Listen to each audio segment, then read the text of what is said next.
when we listen to Christ's word in the Gospels, he confirms the account of creation. He confirms that personally. This was how the world was created. He confirms the flood as a historical event.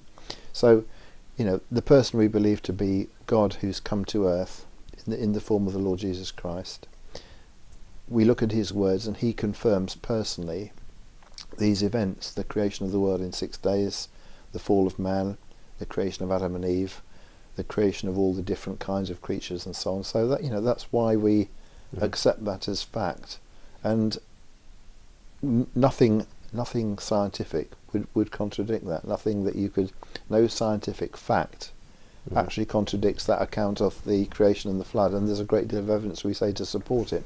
All right, well, if we maybe come on to another thing that's mentioned in the Bible, which is when Moses goes up Mount Sinai, and I may be wrong here, but it was around about 2 million people that he was leading. He was, that's correct, out of 2 million out of plus, Egypt. Yeah, that's correct, that's absolutely correct. Yeah. And they were following, I think it's described in the Bible as a pillar of cloud, a pillar of fire or cloud or something like that, and right, it gave shade during the day, and it was fire at night, and they followed it for 40 years. 40 years. Yes, yeah. Now, I've speculated that they're following some kind of advanced craft. If that all took place, that we've got Moses going up to get the contract or the 10 Commandments. That, I think that may well have took place, and it's had a massively powerful impact on these 2 million people. But perhaps that was in that cloudy pillar were beings, but gods with a small g. Obviously, if you approach the Bible with the point of always looking for naturalistic and not supernatural explanations, you're not going to understand the Bible, because the Bible is, we say, a supernatural book, and it deals with supernatural events, the resurrection of Christ, the raising of people from the dead, and so on. These are supernatural events, they're not natural.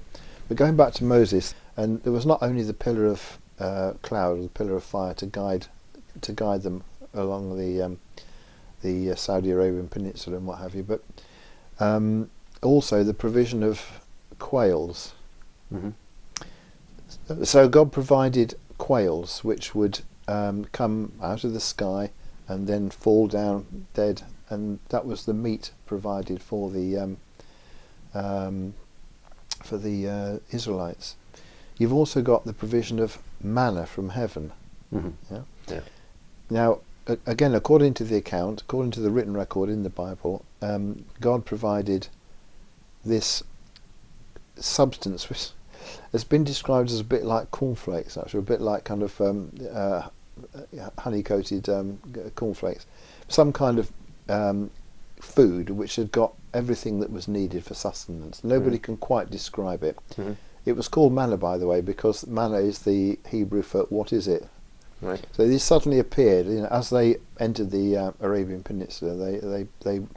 This was found on the ground in the morning, and they ate that food for the day. The other miraculous thing about it was that on the Sabbath, on the eve of the Sabbath, God would provide 2 days' supply, so that people didn't have to go out and gather this on a Sunday, on the Sabbath day, and that was part of, we say, God's provision and reminder that the world was created in 6 days, and that the seventh day was the day of rest, a day of recuperation and rest.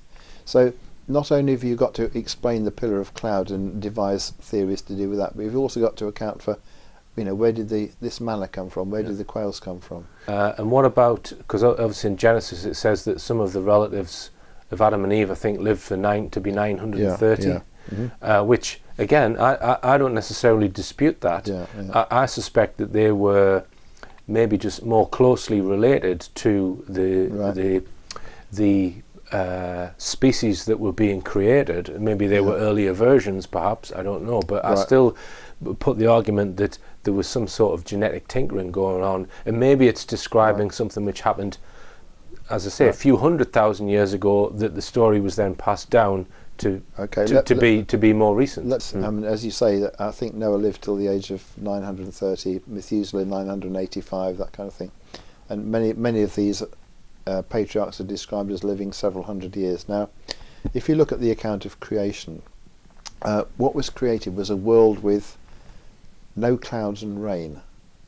Right? It describes that this kind of warm, sort of temperate, semi-tropical paradise, teeming with life, and it describes a mist having been part of the creation. No clouds, no weather, just a mist, sunshine and so on. So what you've got is different conditions, much better conditions which facilitate long life. So what you've got basically is pre-flood, ideal environmental conditions for long life. After the flood, what we're living in now is much worse adverse conditions where our life is 73 score years and 10. Well, let me just put forward this then, that according to science, there was a great oxygenation event which oxygenated the earth. Now maybe the Bible is describing that, but it's simplifying it down to a shorter period for humble human beings to understand and follow. You don't think that because I'm kind of in between here with this intervention theory. I'm saying, a lot of what's in the Bible is probably true, but it's a God with a small g who is actually in charge of man and trying to give man the best rules to live his life by based on what it knows about himself. So it's not the God of the universe, it's a God that's well, maybe come from another planet and perhaps even been involved in seeding the earth, because it's as you say, how do you get single cell life forms from nothing? Well, it's never been explained. Nobody can explain it, and no evolution textbook can explain how life came from non-life. But when you say science says that this oxygenation event happened 2.4 million or billion years ago, that is a scientist making some assumptions and looking at some data, and I'd have to say to you that is not the settled view of all scientists.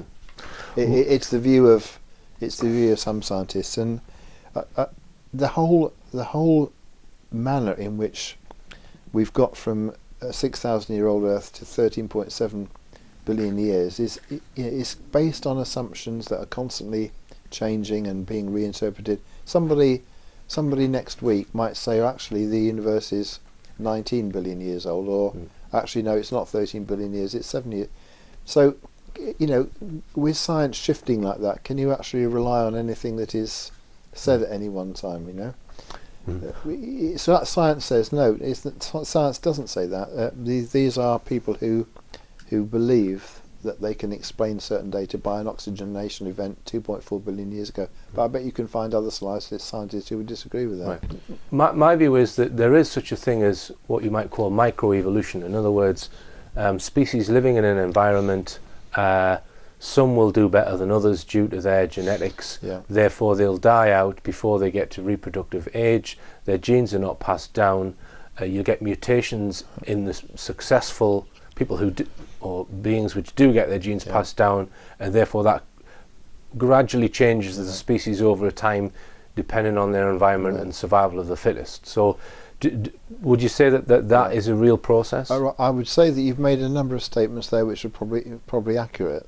But need explanation and discussion. You use the term microevolution. Now, clearly, species, there is an element of change going on, and in any one species, what we see is, we see differences. So, if we take, for example, the dog kind.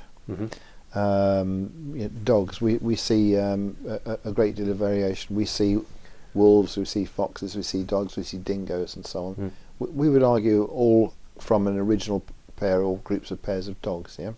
So changes occur, but what we say crucially is that these are all inbuilt variations to the original pair.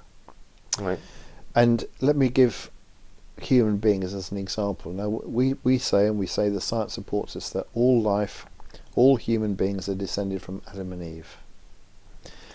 What do we see in human beings? We see a great deal of variety. Yeah? We see pygmies 3'6", 4 foot in height. We see, some people over 7 foot in height.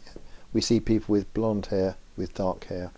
We see people with light skin, with yellow skin, with brown skin, with red skin, nearly black skin, so on. Now, all of that can be explained genetically by the variety of genes that were given to the original pair, so that Adam and Eve do not produce clones of themselves.